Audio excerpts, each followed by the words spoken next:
TV Media. Tumeshuka sur terrain kuangalia namna tutatoa mabariere zote kulingana na gisi CVDP iliweza kuinisie na yeye coordinateur Obedi Mutula Samadar kutokea mashariki mwa nchi ya Jamhuri ya Demokrasia ya Kongo. Hii ni Amani TV Media, kituo bora cha matangazo ambacho kinakuletea habari za uhakika na za ukweli kutoka kona mbalimbali mashariki mwa DRC, lakini pia dunia nzima. Mpendwa msikilizaji na mtazamaji wetu, na kualika na moyo mkunjufu kuweza kuandamana nami katika habari zetu za siku ya leo, ikiwa ni tarehe 16 Juni mwaka wa 2025. Una haki ya kuweza kuhabarishwa, una haki ya kuweza kufahamu yote yanayojiri sehemu mbalimbali mashariki mwa nchi ya Jamhuri ya Demokrasia ya Kongo. Hivyo na kusihi mpendwa msikilizaji na mtazamaji wetu kuweza kusubscribe channel yetu, kulike, kucomment, lakini pia kushare kwa walio wengi, ili na wao waendelee kupata habari zetu za kila saa na kila sekunde. Itakuwa inapendeza iwepo nafanya hivyo kwa ajili ya kuweza kuendeleza kazi ambazo tunazifanya za kukuletea habari kutoka mashariki mwa nchi ya Jamhuri ya Demokrasia ya Kongo. Naam, katika habari zetu za siku ya leo tutakujuza kuhusiana na kuondolewa kwa vizuizi vya wazalendo kwenye barabara nambari 5 ya taifa maeneo ya Uvira na Fizi. Lakini pia tutajiongeza uko Kinshasa ambako hali ni tete upande wa waziri wa sheria Costa Mutamba. Hiyo ni baada ya wabunge wote kuweza kupiga kura afunguliwe mashtaka. Na tutakujuza pia kuhusiana na ujumbe mzito aliyeutuma Prophet ya Kongo kwa wakongomani wanaopatikana mashariki mwa nchi hiyo, kuwaambia ya kwamba shida ya Kongo inapatikana mashariki mwa nchi ya Jamhuri ya Demokrasia ya Kongo. Hivyo ni vema kuweza kushikamana na kuungana kwa pamoja. Mpendwa msikilizaji na mtazamaji wetu, kuna hayo na mengine mengi utayasikia kwenye habari zetu za siku ya leo. Kwa hivyo nakusihi wewe kuwa nami. Amani TV Media. Naam, kabla kabisa ya kuweza kuingia katika habari zetu za siku ya leo, na chukua fursa kuweza kuwashukuru nyote wasikilizaji wetu na watazamaji ambao mko nasi katika habari zetu za kila saa na kila sekunde. Ninyi ambao mnasambaza habari zetu kwenye kundi mbalimbali ili zipate kuwafikia wengine. Na sasa tufungue ukurasa wetu wa habari ukianzia na habari kutokea tarafani Fizi ambako vuguvugu la NDDP yake Kamanda Mayele limeongoza muungano wa wazalendo kwa amani ili kupunguza vizuizi ndani ya barabara nambari 5 ya taifa. Hiyo ni baada ya kuripotiwa kwa vizuizi vingi vya wazalendo kwenye barabara ya maeneo ya Fizi na Uvira. Uwepo wa kamba nyingi za wazalendo kulipelekea raia wengi kushindwa kusafiri kupitia njia ya barabara kwa kukimbia usumbufu na tozo nyingi. Bwana Rukoera Sariza Mobutu ni mwenyekiti makamo wa vuguvugu la NDDP na mwandishi wa muungano huo. Ametambulisha msafara na kazi walionayo ili kuweka usalama kwenye barabara nambari 5 ya taifa maeneo ya Uvira na Fizi. Tuna kikundi ambacho kinaitwa Alliance de Wazalendo pour la sécurisation et la suppression des barrières sur la route RN5. Kwa lugha ya Kimombo ni muungano wa wazalendo kwa usalama na kupunguza mabariere au makamba ambayo inapatikana mu route RN5 kuanza Makobola mpaka mwisho wa territoire ya Fizi. Kisha tena tutaanza Makobola ngambo kumaliza territoire ya Uvira. Tulianza msafara kutoka Uvira leo. Tuko watu kama vile 10. Hii kikundi yetu inaongozwa na Luvumbu, ndiye ambaye anaongoza hiyo. Birego ni makamo, mimi kama vile mwandishi. Tuna Baraka Emmanuel, tuna Kasi Kuza na Egesi Prince, tuna Juste. Habo bote muko batu ya mouvement yenye naongozwa na General René huko yenye naongozwa na hayati wetu ambaye hayuko, acha Mungu amlaze pali pema, mtetezi Kibukila. Tuko na delegation ya General Kashologoshi, tuko na delegation ya Kakobanya. Mawazo yetu kwa sababu ya malalamiko ya watu juu ya kamba ambazo zinazidi kuwa kwa wingi katika route numero 5, ilibidi tulikaa chini tukaona sisi wenyewe ndo tuna hizo nguvu na mamlaka ya kuzitoa, na leo tumemaliza sekta Tanganyika, kamba zote zimetoka. Kwa wale wasafiri wa kutoka Baraka kwenda sasa Uvira wanaweza kwenda kwa amani na salama, sababu hakuna tena kutoa ile 1000 francs 500. Lakini tulikubaliana kama tutaacha kamba 6, moja Lweba, ingine Makobola, ingine itakuwa Malinde na zingine 3 zitakuwa msektere ya Nganja na Lulenge. PCC haiko pamoja nasi, lakini kwa mawazo tuko sote pamoja. Kiongozi wao naye alisema kama kamba zake zinapashwa kutoka, haziwezi zikabakie, na tunapita kwa vikundi vyao tunawaambia ni sherti waondoe. Ila katika sekta Tanganyika wote waliondoa, na watu wa SNPCC na wengine hakuna tena kamba. Ule mwenye atarudisha kamba, sababu katiba inasema usalama ni wa Kongomani wote.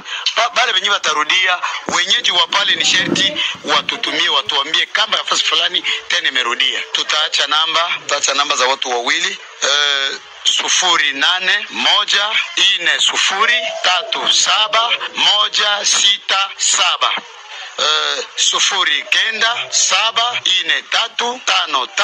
097453531113. Hiyo ni ya WhatsApp. Ndio tunakwenda kuambia raia wa tarafa la Fizi pamoja na Uvira ya kwamba wasiwe tena na roho ya kusema hawawezi wakasafiri tena njia ya barabara. Hapana, wajue kama walitutuma na ni pale sisi tuko hapa kwa sababu ya usalama wao, na malalamiko yao tunaiweka kukichwa kama vile mzigo ambao tunahitajika tuumalize. Wajisikie kuwa na amani na usalama huko na utaendelea kuwa. Hatua hii iliyochukuliwa na uongozi wa wazalendo kuondoa kamba zisizo na mafaa yoyote kwenye barabara nambari 5 ya taifa imepokelewa na furaha tele kwa raia wapatikanao Uvira na Fizi pamoja na waendesha bodaboda. Ilikuwa ni kero kabisa kwa wasafiri, yani vizuizi kutoka Uvira kuingia ndani ya mji wa Baraka. Unakuta vizuizi takriban 30, na hivyo unashurutishwa kulipa pesa 1000. Usipolipa ni matatizo. Kwa hivyo raia wa Fizi na Uvira wanapongeza jitihada kubwa za viongozi hao wa kizalendo ambao wamevifanya kwa ajili ya kuweka ulinzi na usalama kwenye barabara nambari 5 na kuwafanya wahabiria wao na safiri kwa usalama zaidi. Amani TV Media. Ni bora Wakongomani wapatikanao mashariki mwa nchi ya Jamhuri ya Demokrasia ya Kongo kuelewa ya kwamba tatizo la Kongo linatoka mashariki mwa DRC.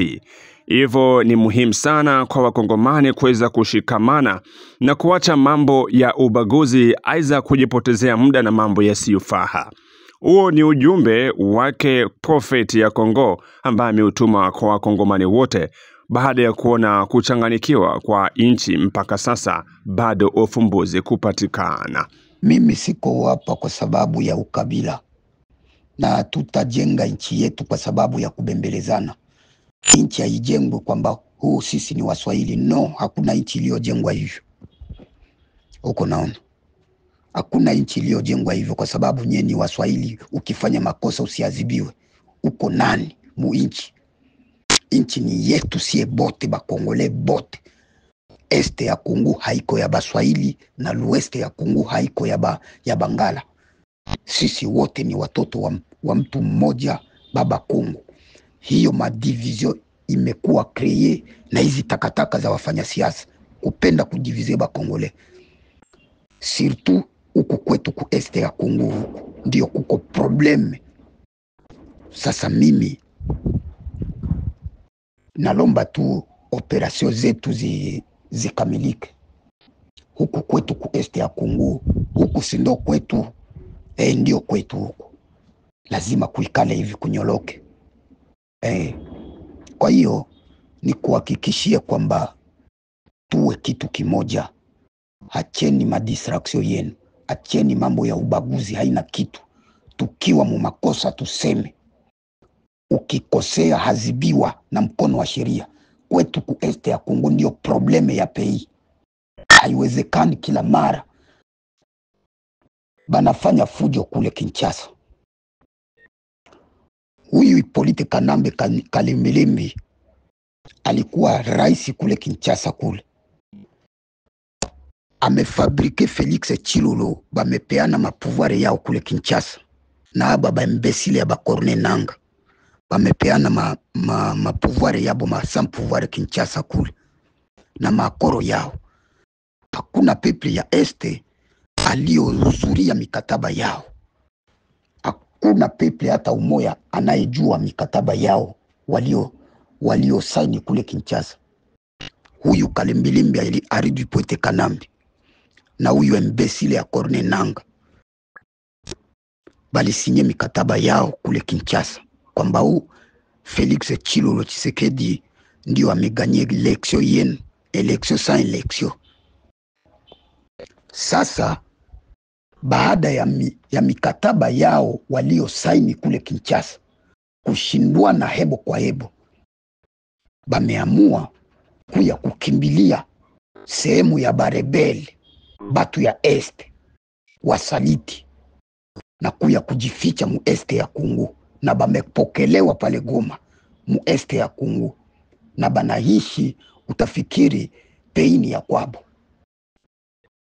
Sasa este ya Kongo ndio ilio watuma wasaini mikataba. Na kwa nini nyie watu wa este ya Kongo balipeana nanga ule na Aridu Hippolyte Kanambe? Si ndio siku ya kuapishwa kwa huyu Felix Chilolo pale Kinshasa, si balikuwa pale huyu Aridu Hippolyte Kanambe, huyu Kalembelembi leo aliyekuwa rais amekuwa rebeli? Ni mambo ya ajabu sana. Hebo pale Kinshasa simulikuwa mie bote umumu este ya Kongo na mkongo mzima muko na baangalia, bale Aridu Hippolyte Kanambe anasimama kwamba nimefurahi kumrisisha mwenzangu pouvoir bila matatizo. Si ndio alivyoyaongea huyu Kanambe Kalembelembi ambaye amejificha pale Goma kwamba anataka sijui diktatire iishe mu nchi, na nyie batu ya este munampigia mikono. Sasa kwa nini wakuye kujificha mu este? Na kwa nini sie batu ya este ya Kongo tubapokee bale batu? Na kwa nini basiende kule Kinshasa bamalizane biabo kule Kinshasa kwenye balisinye mikataba yao ya kupeana mapouvoir sans pouvoir? Sasa hata tuongee hivi, kwa kuwa ndani ya vichwa ya bakongomani munakuwa kabilulu ambavyo hivyo bilulu bimesababisha vichwa ya bakongomani bamekuwa ni maiti zilizo hai, hamutasikia. Munaonyeshwa kitu cha ukweli lakini munabisha. Sasa hiyo mambo ni yenu huko, muambiane nie kwa nie, watumwa wa fikra na watumwa wa mawazo. Kwa hiyo mimi siko hapa kwa sababu ya kubembelezana. Mimi mukinipa inchi niongoze, mutaona gisi gani inchi inatakiwa iongozwe. Na hiyo madesordre yote kila mtu anafungula maparti politiki, hautabionaka. Katumbi hawezi kuwa na parti politiki, guvernema yangu. Mbemba hawezi kuwa na parti politiki. Julien Paluku hawezi kuwa. Kwanza hiyo parti politiki utaitengenezea wapi? Mu inchi ya wapi? Kwenye utawala gani? Hiyo ni mambo yenu ambayo munajijengea ya kiuni ndani ya nchi yetu, na munayapokea kwamba hivi ndio nchi inatakiwa kuwa.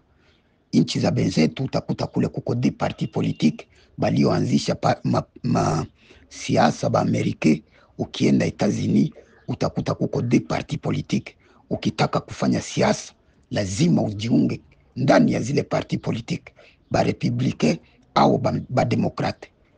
Sasa nchi yetu 1200 parti politique, amani tutaitoshaka wapi? Amani hiyo tutaitoshaka wapi? Maendeleo tutaipataka wapi? Sasa nawaambia, amkeni, huu ni muda wa kupiga wafanya siasa. Amani TV Media. Na tutamatisha habari zetu za siku ya leo na habari kutokea kwa Kinshasa, ambako mambo yamekuwa magumu kwa waziri wa sheria Constant Mutamba baada ya wabunge kuweza kupiga kura afunguliwe mashtaka. Bunge la kitaifa nchini DRC limeidhinisha mwanasheria mkuu wa mahakama ya juu jioni ya Jumapili, Juni tarehe 15, kumfungulia mashtaka Constant Mutamba, waziri wa sheria wa nchi ya Jamhuri ya Demokrasia ya Kongo. Anatumiwa kwa ubadhilifu wa fedha za umma kuhusiana na mradi wa ujenzi wa gereza huko Kisangani, kaskazini mashariki mwa nchi ya DRC, na kwa hivyo anapaswa kujiuzulu wazifa wake kwa mujibu wa sheria. Wabunge wamefanya uamuzi wao katika kikao. Kati ya wabunge 363 waliopo, 329 wamepiga kura ya kuunga mkono kumstaki waziri wa sheria Constant Mutamba. Kura hizo za wabunge zinafungua njia ya kuanzishwa kwa kesi katika siku zijazo kuhusu waziri anayetuhumiwa anatarajiwa kujiuzulu kama inavyotakiwa na sheria mapema wiki hii. Constant Mutamba mwenye umri wa miaka 37 anatuhumiwa kwa kuhamisha dola milioni 19 kwa kampuni ya kibinafsi kama sehemu ya kandarasi ya kibinafsi ya ujenzi wa gereza huko Kisangani. Mkataba huo ulikuwa wa thamani ya dola milioni 29.67 ambazo zilikuwa zimepelekwa tu, ingawa sheria ya manunuzi ya umma inaweka kikomo cha malipo ya awali hadi 30%. Mkataba huo haukuwa umeidhinishwa na waziri mkuu. Wabunge na waendesha mashtaka wanaamini kiasi hiki kingeweza kuvunjwa ikiwa kitengo cha taifa cha jasusi cha kifedha hakingezuia akaunti ya walengwa kwa wakati wa kutoa tahadhari. Kampuni inayozungumziwa inaelezewa haijawahi kuwepo na aina ofisi inayojulikana, aina wafanyakazi. Ripoti iliyoidhinishwa na wabunge hao pia inaeleza kuwa eneo ambalo kazi hiyo ingefanyika haipo. Wasaidizi wa waziri wa sheria pia wanachukulia waziri huyo ni mwathirika wa mageuzi yake ya mahakama na mitandao ya kimafia ambayo imesambaratishwa. Hata hivyo, bunge pia lilitaka kuchunguza shtaka la pili la mwendesha mashtaka dhidi ya waziri huyo linalohusiana na mashtaka ya kudharau mahakama na uchokozi wa kuvunja mahakama ya umma. Kongo inakumbwa na nini? Kila anayetegemewa mwisho wa siku anakuja kuonekana ni mbaya. Hii nchi Mwenyezi Mungu afanya lililokuwa lake kwa ajili ya kuweza kuikomboa, mpendwa msikilizaji.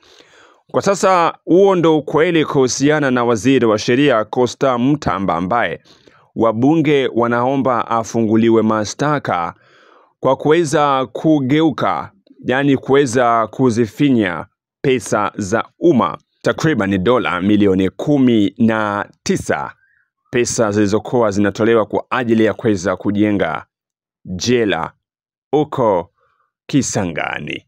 Mpendwa msikilizaji, ni hayo kama habari tulizokuandalia mchana wa leo. Jiunge nasi ikiwa ni mara yako ya kwanza. Hakikisha na subscribe na comment, lakini pia kushare ili uendelee kupata habari zetu za kila saa na kila sekunde. Hii ni Amani TV Media. Tupo kote DRC, lakini pia ulimwengu mzima. Usisahau kushare kwa walio wengi zaidi. Lakini kwenye comment usisahau kutuambia unatufuata kutokea nchi gani, ili tupate kujua ni wapi ambako wanatufuata kwa wingi zaidi.